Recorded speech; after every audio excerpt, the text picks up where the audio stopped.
नमस्कार। वृद्ध पराशर होरा शास्त्र वैदिक ज्योतिष में एक महत्वपूर्ण संग्रह है जिसमें जातक के जीवन के विभिन्न पहलुओं के बारे में विस्तृत ज्ञान मिलता है। वृद्ध का अर्थ होता है बड़ा या महान, जो पाठ में संग्रहित बोध की व्यापकता को दर्शाता है। भरत पराशर होरा शास्त्र का संबंध होरा की भविष्यवाणी शाखा से है, जिसका उपयोग ग्रह की चाल, नक्षत्रों की स्थिति, भावों का विश्लेषण, योग और दशा की स्थिति के आधार पर विभिन्न घटनाओं के लिए उपयुक्त समय निर्धारित करने के लिए किया जाता है। पुस्तक में ज्योतिष शास्त्र के अनेक सिद्धांतों, तकनीकों और विधाओं की समृद्ध जानकारी है, जो भूत, वर्तमान और भविष्य के बारे में ग्रह की स्थितियों के आधार पर विभिन्न दिशाओं में जीवन की घटनाओं का विश्लेषण करती है। वैदिक ज्योतिष में जिस पद्धति को सबसे ज्यादा महत्व दिया जाता है वह पराशरी प्रणाली है। वृद्ध पराशर होरा शास्त्र, जिसके नियम का अनुसरण ज्योतिष शास्त्र के लगभग सभी ग्रंथ व शाखाएं करते हैं, और ज्योतिष में गणित और फलादेश संबंधित सभी नियम इसी पुस्तक की देन है। इस शास्त्र में ज्योतिष और धर्म के बीच संबंध की चर्चा होती है, जिससे जातक को अपने आध्यात्मिक और धार्मिक जीवन में मार्गदर्शन मिलता है। यह एक महत्वपूर्ण ग्रंथ सूत्र के रूप में काम करता है, जिसमें व्यापक सिद्धांतों से परिचय होता है, जो वैदिक ज्योतिष के अध्ययन और अनुसंधान को समृद्ध बनाते हैं। इस ग्रंथ को अधिक विस्तार और बारीकी से समझने के लिए आज हमारे साथ हैं श्री कर्नल सिंह जी। सर का एक बहुत लंबा जीवन प्रशासनिक और ज्योतिष के लिए समर्पित रहा है। मेरा सर से निवेदन है कि जैसे कि हमारा संभव ज्योतिष जो हम अपना चर्चा करते हैं, उसमें थोड़ा सा आपका ज्योतिषीय जो जीवन है उसकी भी चर्चा हम जरूर करते हैं। तो सर, वहां से शुरू करते हुए आप इस पुस्तक की गहराई को हमें समझाने के लिए बताइए। आपका बहुत बहुत धन्यवाद। जो मुझे एक आपने मौका दिया आपके थ्रू आपके दर्शकों से बात करने का। मेरा ज्योतिष का जो शुरुआत हुई वो बेसिकली मैं बॉम्बडीला में पोस्टेड था। ये करीब 1991-92 के आसपास की बात है। एक दिन शाम को डिप्टी कमिश्नर ने कहा कि मीटिंग करनी है क्योंकि अर्थक्वेक आने वाला है। तो मैंने कहा अर्थक्वेक की तो कोई भविष्यवाणी होती नहीं। खैर मीटिंग हुई, क्या क्या प्रिकॉशंस लेनी है वो बात हुई, लेकिन मेरे मन में एक द्वंद्व था कि भाई जिस चीज की भविष्यवाणी नहीं हो सकती उसकी भविष्यवाणी कैसे कर दी गई। तो मैंने जो अर्थक्वेक का सिस्मोलॉजी का अर्थक्वेक का जो डिपार्टमेंट है दिल्ली में, वहां फोन किया और मैंने पूछा जी आपने किस साइंटिफिक बेसिस से पे ये भविष्यवाणी की है, क्योंकि साइंस तो अभी तक करने को उनके पास कोई ऐसा इक्विपमेंट नहीं है, ऐसे कोई टूल्स नहीं बने हैं अभी। तो उन्होंने कहा कि एक ज्योतिष हैं बेंगलोर के, बीवी रमन जी, और वो जब भी भविष्यवाणी करते हैं अर्थक्वेक के बारे में वो लगभग सही निकलती है।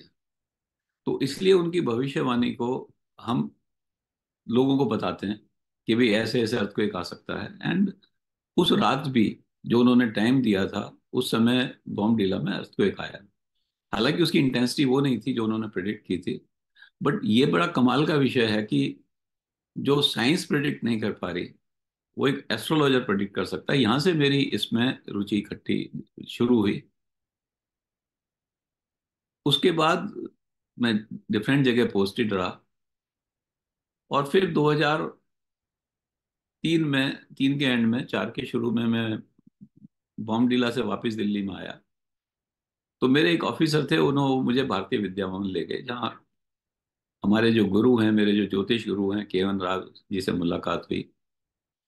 और वहां पर मैंने ज्योतिष की 2 साल शिक्षा ली।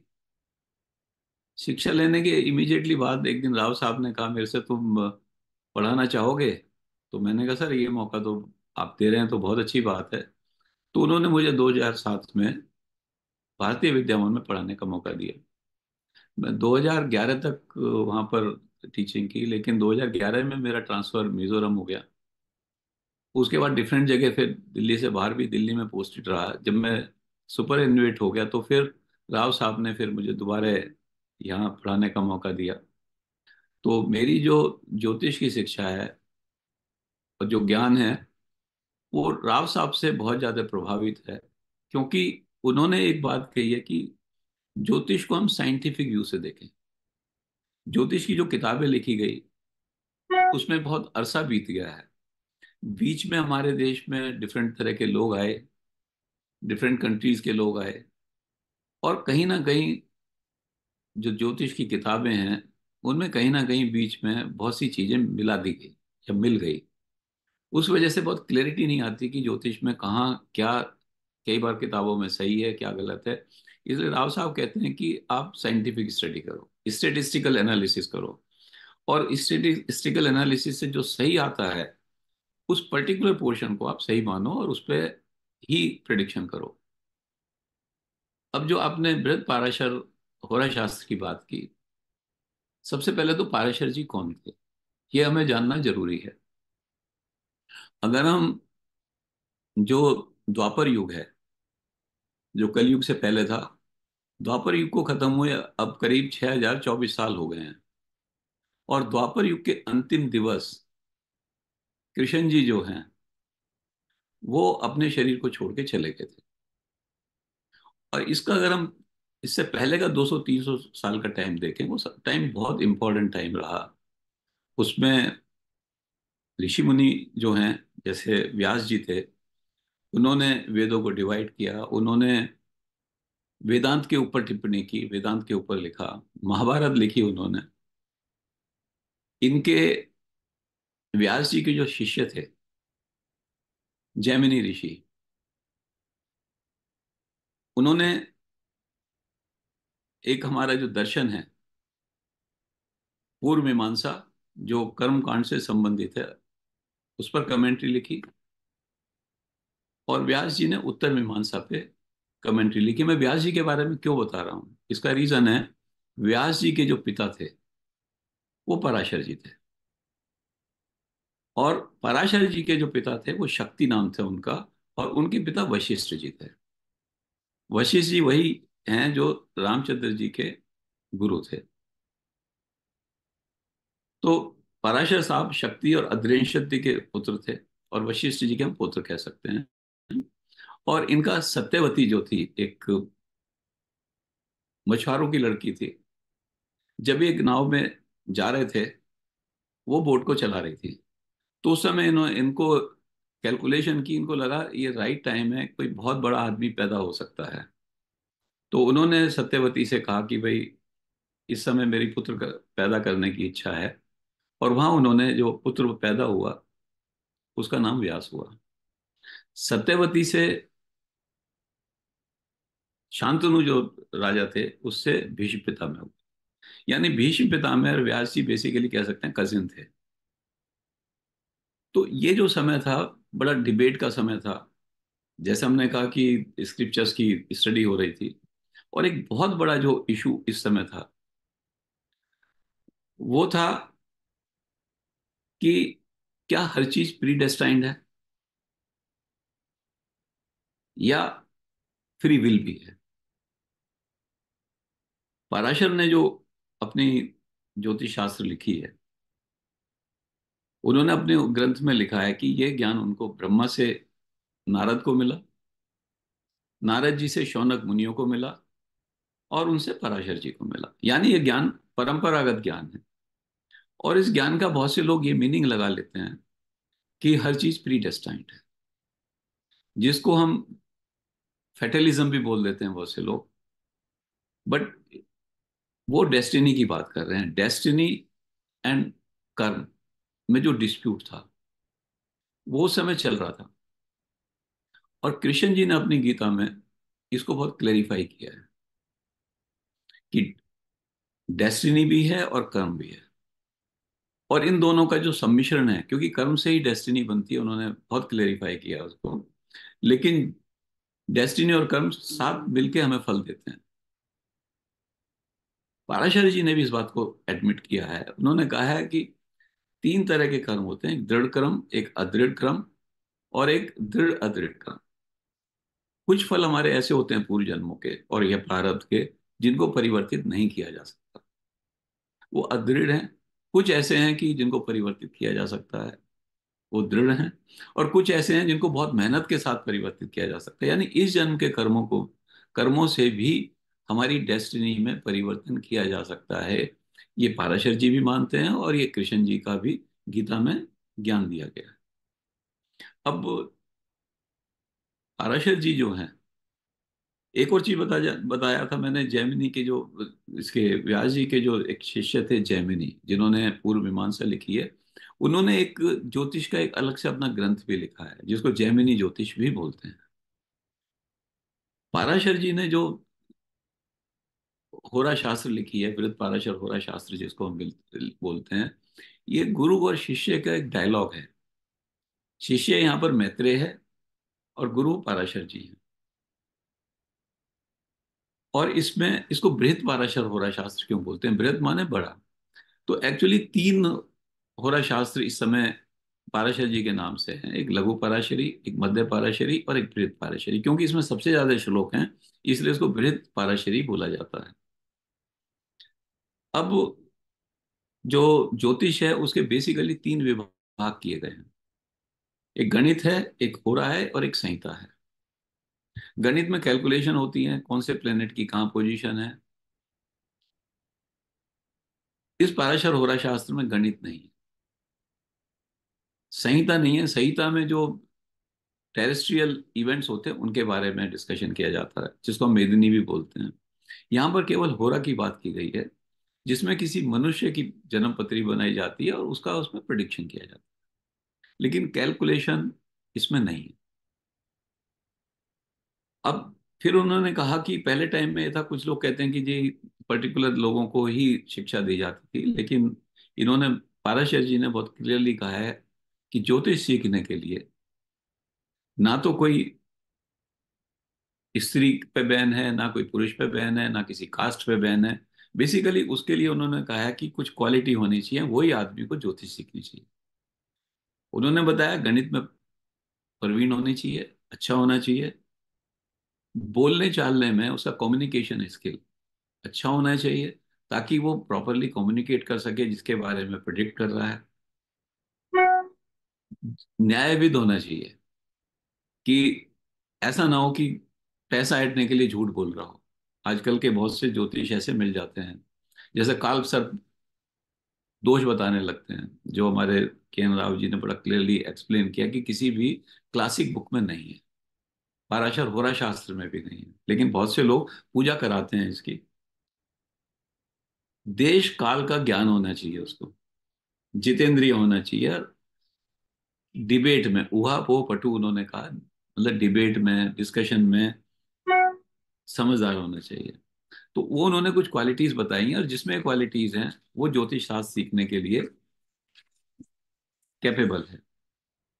अब इसका जो पहला शुरू हुआ है ज्योतिष शास्त्र का पाराशर में, जो मैत्रेय जी ने पूछा है, बड़ा इंटरेस्टिंग क्वेश्चन है, जो हम सबके लिए पूछते हैं, हम सब पूछते हैं, ज्योतिष में नहीं अदरवाइज भी पूछते हैं।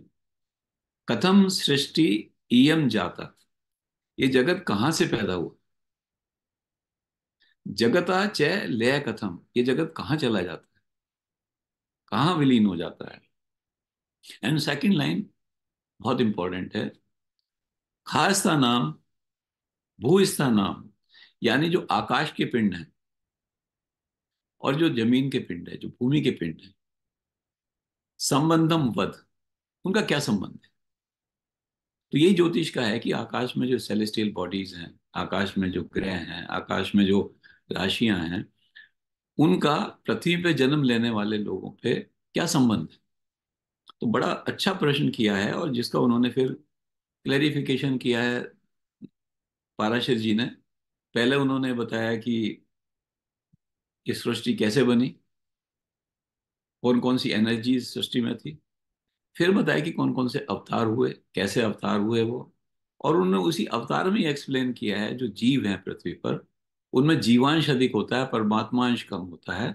और इसलिए सारे जीव जो हैं, जिस समय वो पैदा होता है, उस में स्टार्स की क्या पोजीशन है आसमान में, उन पोजीशन को देखते हुए उसमें किस तरह की एनर्जी होती है, और उस एनर्जी का कम्बिनेशन होता है। और इस एनर्जी के कॉम्बिनेशन को कैसे देखा जाए। तो पाराशर जी ने अपना जो आगे जो वो है उसको कई भागों में डिवाइड किया है, जिसको हम कह सकते हैं तो बेसिक स्ट्रक्चर, क्या चीज होनी चाहिए ज्योतिष को समझने के लिए बेसिकली। उसके बाद प्रॉमिस, कैसे हम देखेंगे कि इस पर्टिकुलर हॉरोस्कोप में क्या क्या प्रॉमिस है। लेकिन सारे प्रॉमिस फ्रक्टिफाई नहीं होते, तो फिर उन्होंने दशाओं के बारे में बताया। दशाओं में भी परफेक्ट टाइमिंग के लिए उन्होंने अष्टक वर्ग बताया। अष्टक वर्ग बेसिकली ट्रांजिट का बहुत वृहद रूप है। और उसके बाद कुछ और भी चीजें उन्होंने बताई हैं, तो इसको हम एक एक करके डिस्कस कर सकते हैं। जैसे जब हम बेसिक स्ट्रक्चर की बात करते हैं, तो राशि है, ग्रह हैं, भाव हैं और भावेश हैं। उसमें ये चार चीज आती हैं। ग्रह में उन्होंने तीन तरह के ग्रह बताए हैं। प्रकाशक ग्रह, जो हमारे सात ग्रह हैं सूर्य से लेकर शनि तक। तमोग्रह, राहु और केतु, जो दिखाई नहीं देते लेकिन उनको हम अप्रत्यक्ष रूप से समझ सकते हैं कि वो एग्जिस्ट करते हैं ग्रहण के द्वारा। जब चंद्र ग्रहण या सूर्य ग्रहण पड़ता है, उसके द्वारा हम समझ सकते हैं कि राहु केतु दो ग्रह हैं। थर्ड टाइप है, उन्होंने कहा अप्रकाशक ग्रह, जिनका ना तो दिखते हैं, ना ही उनका वैसे इवेंट में हमें पता लगता है आकाश में। जैसे धूम आदि और गुलिक आदि, दो तरह के वो उन्हें पता है। ये जो सारे मैथमेटिकल पॉइंट्स हैं जिनसे अच्छे या बुरे का पता लग सकता है। प्लैनेट्स जो हैं वो करेक्टरिस्टिक्स देते हैं किसी आदमी को, उनकी एनर्जी जो मिलती है प्लैनेट्स की, उसमें डिफरेंट टाइप्स की एनर्जी मिलती है। कोई कुछ प्लैनेट्स आपस में दोस्त हैं, उनकी एनर्जी, दोस्त का मतलब है उनकी एनर्जी एक दूसरे को हार्मोनाइज करती है। कुछ प्लैनेट एक दूसरे के शत्रु हैं, मीन्स उनकी एनर्जी एक दूसरे को काटती है। जो मित्र और शत्रु की बात की है वो इसी तरह से हैं। फिर प्लैनेट्स एक दूसरे को देखते भी हैं, उनके एस्पेक्ट्स भी हैं। प्लैनेट्स के बाद उन्होंने फिर राशि के बारे में बताया है कि 12 राशियां हैं, राशियों के करेक्टरिस्टिक्स क्या हैं, क्योंकि किस राशि से क्या करेक्टरिस्टिक्स मिलेंगे ये जानना बहुत जरूरी है। फिर इस करने के बाद उन्होंने फिर हॉरोस्कोप के बारे में बताया कि भाव, और जब भाव की है हॉरोस्कोप की गणना के लिए उन्होंने तीन तरह के लगन बताए हैं। एक भाव लगन है, एक होरा लगन है, एक घटी लगन। भाव लगन जो है, जो आमतौर पर हम बनाते हैं, हर 2 घंटे का एक लगन में परिवर्तन होता है। एक्चुअली जन्म के समय कौन सी राशि पूर्व दिशा में है वो लगन हो जाता है। जो होरा लगन है वो हर घंटे में, हम कहते हैं कि लगन चेंज होता है, थोड़ा आर्टिफिशियल लगता है। और जो राशि का जो तीसरा है घटी लगन, वो 24-24 मिनट का एक लगन माना गया है। हर 24 मिनट बाद लगन नया हो जाता है, वो भी आर्टिफिशियल लगता है। तो बेसिकली जो भाव लगन है जिससे हम जनरली हॉरोस्कोप बनाते हैं, वो सबसे ज्यादा इंपॉर्टेंट है। एक चीज और इंपॉर्टेंट है, इन्होंने जो कुंडलियां का दिया है, एक चलित कुंडली होती है। चलित कुंडली का पराशर होरा शास्त्र में कहीं जिक्र नहीं। केवल भाव कुंडली का, यानी हर भाव जो है 30 डिग्री का है पाराशर के होरा शास्त्र में। इसके बाद उन्होंने यही नहीं किया, उन्होंने जो हॉरोस्कोप को 16 भागों में 16 तरह के हॉरोस्कोप बनाए, यानी सूक्ष्म हॉरोस्कोप बनाए हैं, डिवाइड कराए, जिसको हम षोडश वर्ग बोलते हैं। यहाँ षोडश वर्ग में अगर पराशर की हम किताब देखें, उसमें एक तो बड़े डिटेल्ड में षोडश वर्ग बनाने बताए हैं, हर वर्ग का बताया है कि इस वर्ग को कैसे बनाएंगे। एक उन्होंने केवल एक श्लोक दिया है जिसमें ये कहा है कि जो भी हमें वर्ग बनाना है, सपोज हमें नवांश बनाना है, तो उस ग्रह के जो भी भोगांश है उसको 9 से गुणा करो, तो नवांश बन जाएंगे लगन और सारे ग्रहों के।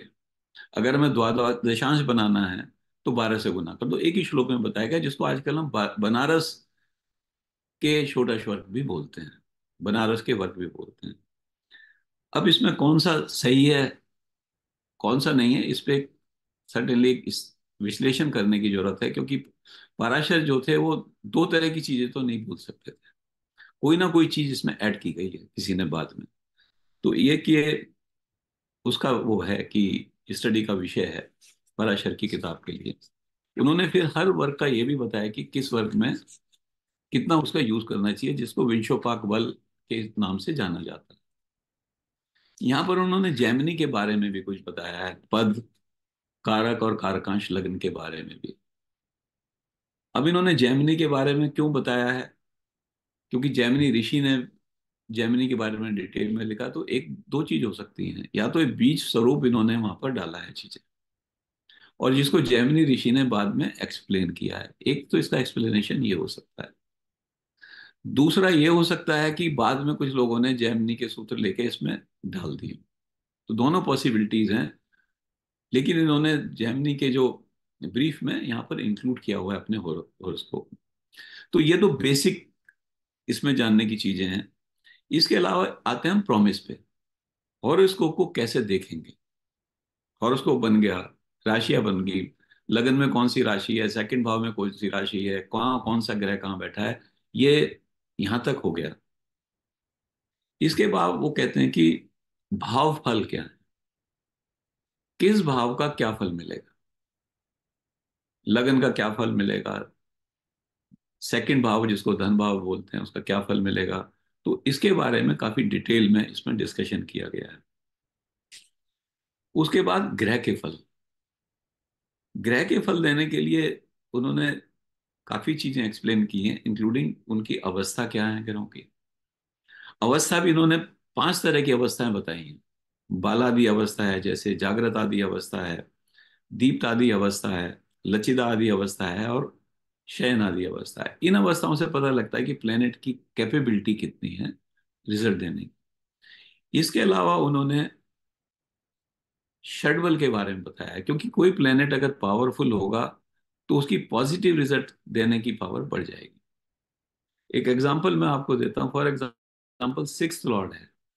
अधिकतर लोग लोग सोचते हैं कि अगर सिक्स लॉर्ड की जब दशा आएगी तो आदमी को प्रॉब्लम आएगी, क्योंकि सिक्स हाउस बीमारी का है, कंपटीशन का है, डिस्प्यूट्स का है। लेकिन अगर सिक्स लॉर्ड पावरफुल है षडबल में, तो कंपटीशन का रिजल्ट उसको अच्छा मिलेगा। यानी कंपटीशन आएगा, डिफिकल्टीज आएंगी, लेकिन उन डिफिकल्टीज के बावजूद उसको फल उसका बढ़िया मिलेगा। तो षडबल बड़ा इंपॉर्टेंट है, जिसको बहुत से लोग इग्नोर कर देते हैं कि प्लेनेट कितना पावरफुल है। उन्होंने षडबल जैसे स्थान बल, प्लेनेट कहाँ पर पोजीशनड है, प्लेनेट की डायरेक्शन कौन सी है, दिग्बल जिसको बोलते हैं, किस समय पैदा हुआ आदमी, तो उस समय के उसके डिफरेंट बल निकालते हैं, पक्ष बल वगैरह जो है वो काल बल में आ गया। देन चेष्टा बल है, ग्रह की चाल के हिसाब से ग्रह की कितनी चाल है। इन्होंने 8 तरह की चाल बताई है पराशर जी ने।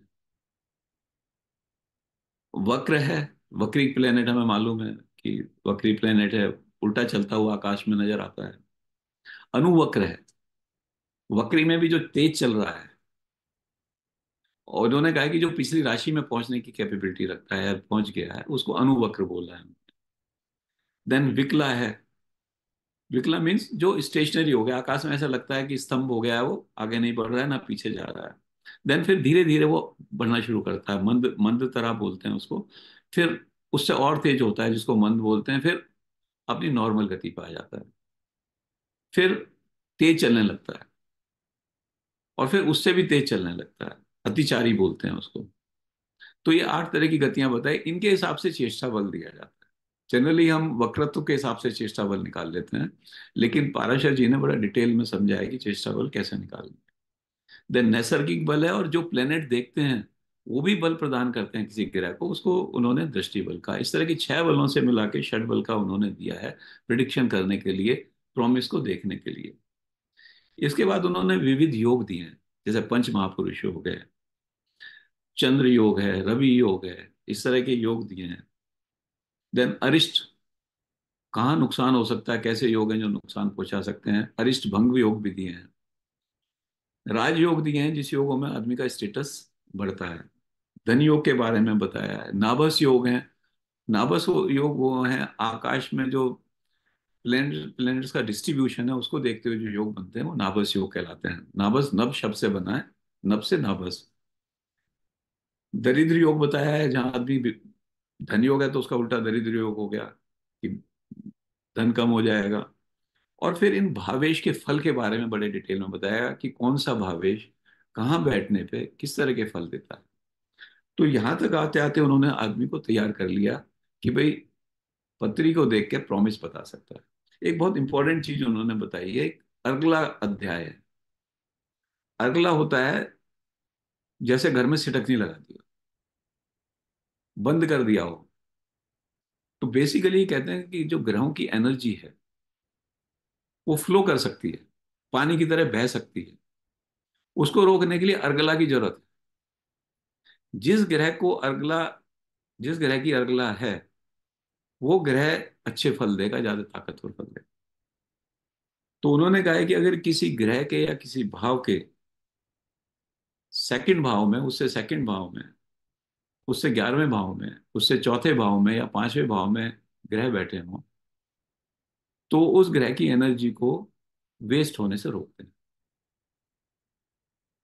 इनसे उल्टे जैसे दो सेकंड भाव है, तो 12वें भाव में कोई ग्रह बैठा हो, सेकंड भाव में एक बैठा हो, और 12वें भाव में कोई और ग्रह बैठा हो, तो सेकंड भाव की अर्गला को खराब कर देता है। 11वें भाव की थर्ड भाव खराब कर देता है, फोर्थ की टेंथ कर देता है, फिफ्थ की नाइन्थ भाव खराब कर देता है। पर उन्होंने एक और चीज की, अगर थर्ड भाव में तीन से ज्यादा ग्रह हैं तो इसको विपरीत अर्क लिखा है कि बहुत अच्छा वो फल देगा प्लेनेट जिसके थर्ड भाव में तीन या तीन से ज्यादा ग्रह हैं। तो ये उन्होंने बेसिकली अर्गला का भी एक विषय उठाया है, जो जनरली एस्ट्रोलॉजर इस चैप्टर को पढ़ते नहीं है। बहुत इंपॉर्टेंट चैप्टर है इनका ये।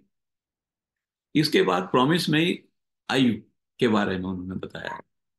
तीन तरह की आयु उन्होंने वैसे बताई है जो कैलकुलेशंस के लिए: लग्न आयु, निसर्ग आयु और अंश आयु।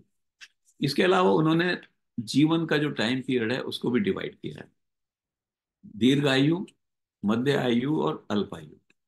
और एक टॉपिक उन्होंने बाल अरिष्ट के बारे में भी, कि बचपन में ही मृत्यु होने के क्या चांस होते हैं। यहां तक उन्होंने प्रॉमिस के बारे में बताया है। इसके बाद पाराशर जी ने कहा है कि प्रॉमिस फ्रक्टिफाई कब होंगे। तो उन्होंने एक दशा सिस्टम बनाया। सबसे ज्यादा इंपॉर्टेंस उन्होंने दिया विंशोत्तरी दशा पे। उन्होंने अपने किताब में करीब 30 दशाओं का वर्णन किया है। और उन 30 दशाओं में सबसे ज्यादा इंपॉर्टेंस उन्होंने विंशोत्तरी दशा को दी है। और उसके बाद उन्होंने ये भी कहा, कुछ लोग कहते हैं कि काल चक्र दशा भी बड़ी इंपॉर्टेंट है। तो इसका मतलब पाराशर के हिसाब से विंशोत्तरी दशा सबसे ज्यादा इंपॉर्टेंट है, और कुछ और लोगों के हिसाब से काल चक्र दशा इंपॉर्टेंट है, वो उन्होंने बताया। बाकी बहुत सारी दशाएं यूज भी करते हैं भारतीय विद्या भवन में भी, जैसे विंशोत्तरी दशा है, योगिनी दशा है, चर दशाएं हम यूज करते हैं, स्थिर दशा, मंडूक दशा। इस तरह की दशाएं जो इसमें दी हैं वो बहुत सारी दशाएं भी यूज करते हैं। फिर उन्होंने दशा के परिणाम बड़े डिटेल में दिए, यानी महादशा, अंतरदशा, प्रत्यंतर दशा, सूक्ष्म दशा और प्राण दशा तक उन्होंने एक्सप्लेन किया है कि क्या रिजल्ट्स मिल सकते हैं। दशाओं के बाद उन्होंने कहा है कि ये जरूरी नहीं है कि दशा कह रही है कोई चीज मिल रही है, पर उसका टाइमिंग को कैसे परफेक्ट करें। तो उन्होंने अष्टक वर्ग के बारे में बताया। ना, अष्टक वर्ग एक गोचर जो होता है वो केवल चंद्रमा से देखा जाता है, लेकिन अष्टक वर्ग हर प्लेनेट से और लगन से देखा जाता है। यानी 8 सोर्स ऑफ एनर्जी से अष्टक वर्ग को देखा जा सकता है। और इसके दो फायदे हैं। एक तो जन्म के समय का जो गोचर है, दैट मीन्स जन्म कुंडली जो है, उसमें हमें पता लग जाता है कि कौन सा भाव पावरफुल है, कौन सा ग्रह पावरफुल पोजीशन पे बैठा है। और फिर इससे ये भी पता लगता है कि किसी भी टाइम पे कौन से प्लेनेट कहाँ बैठे हैं, क्या वो अच्छा फल देंगे या अच्छा फल देने की स्थिति में नहीं। यानी दशा अगर कहती है अच्छा फल देंगे और अष्टक वर्ग कहता है कि इस समय अच्छा फल नहीं मिलेगा, तो बेसिकली वो अच्छा फल दशाएं दे नहीं पाएंगी, वो डिले हो जाए। अष्टक वर्ग के अलावा अब इन्होंने कुछ और चीजें भी इसमें दी हैं, वेरी इंटरेस्टिंग है। एक, इन्होंने सुदर्शन चक्र के बारे में बोला है। इन्होंने कहा है कि केवल लगन से नहीं, चंद्रमा से भी और सूर्य से भी देखना चाहिए। जब हम तीन को लगन बना के देखेंगे तो उसको बोलते हैं सुदर्शन चक्र। इसके अलावा रश्मि फल अध्याय भी है इसमें एक, जिसमें हर ग्रह की रश्मि बताई गई है। बेसिकली ये उच्च और नीच के ग्रहों का वो संबंध है कि उच्च का ग्रह है तो उसकी रश्मि सबसे ज्यादा है, नीच का ग्रह है तो उसकी रश्मि कम हो जाती है। एक और योग बताया इन्होंने, प्रवज्या योग। अगर किसी भाव में चार या चार से अधिक प्लेनेट बैठे हैं तो उसको प्रवज्या योग बैठा है। जनरली इसको लोग संन्यास योग मान लेते हैं, ये संन्यास नहीं है। उसमें उन्होंने लिखा है बड़ा क्लियरली कि ऐसा आदमी दूसरे समुदाय में जा सकता है, यानी अपने अपने समुदाय को छोड़ के दूसरे समुदाय में जा सकता है। फिर उन्होंने स्त्री जातक, स्त्री से संबंधित जो एस्ट्रोलॉजिकल प्रेडिक्शंस हैं, जो पर्टिकुलरली केवल फीमेल से कनेक्टेड है, उसके बारे में अलग से एक अध्याय लिखा। फिर एक बहुत इंपॉर्टेंट अध्याय है नष्ट जातक। अगर किसी की जन्म पत्री खो जाए या किसी के जन्म के बारे में हमें ना पता हो, डिटेल बर्थ डिटेल ना पता हो, तो नष्ट जातक अध्याय में दिया हुआ है कैसे उसकी जन्म पत्री बनाई जा सकती है। इसके अलावा उन्होंने एस्ट्रोलॉजिकल हॉरोस्कोप के अलावा भी सामुद्रिक ज्ञान जिसको हम बोलते हैं, किसी आदमी के शरीर को देख के, उसके लक्षण को देख के कैसे प्रिडिक्शन करेंगे, तो उसको अंग लक्षण अध्याय और तिलादी लक्षण अध्याय से दो अध्याय उन्होंने लिखे हैं। और लास्ट में उनका एक शांति अध्याय है, किस तरह से जो हमारे फल पोटेंशियलिटी लग रही है खराब होने की, उनको कैसे ठीक किया जा सकता है। शांति अध्याय का बेसिक पर्पज ये है कि हम अपने कर्म सुधारें। उस कर्मों के जो हमारे क्रियामान कर्म है, इस जन्म के जो कर्म है, वो सर्टेनली इंटरफियर करते हैं प्रारब्ध में, और वो हमें शांति दे सकते हैं हमारे पुराने जन्मों के कर्मों को में कंट्रोल करने के लिए। तो ये ब्रीफ में पाराशर होरा शास्त्र के बारे में मैंने एक टिप्पणी की है। हालांकि मेरा ज्ञान इतना नहीं है कि मैं इतने बड़े ऋषि के वक्तव्य के बारे में ज्यादा बोल सकूं, तो मैंने अटेम्प्ट किया है। इसमें अगर कोई त्रुटि रह गई हो तो मेरी त्रुटि है, वो पाराशर साहब की नहीं है, क्योंकि उनका तो ज्ञान अनंत था। धन्यवाद। Sir it was excellent sir, आपने जो आज एक्सप्लेनेशन इसका मतलब हमें समझाया है बृहद पाराशर होरा शास्त्र की importance, that seems it is mother of astrology. और इसका मतलब रिक्वेस्ट रहेगी सभी एस्ट्रोलॉजर से जो भी एस्ट्रोलॉजी सीखने के इच्छुक हैं कि बृहद पाराशर होरा शास्त्र को जरूर पढ़ें, डिटेल में पढ़ें, समझें और उस पर रिसर्च करें। और कभी गाइडेंस की जरूरत हो तो सर हमें दोबारा गाइड करेंगे।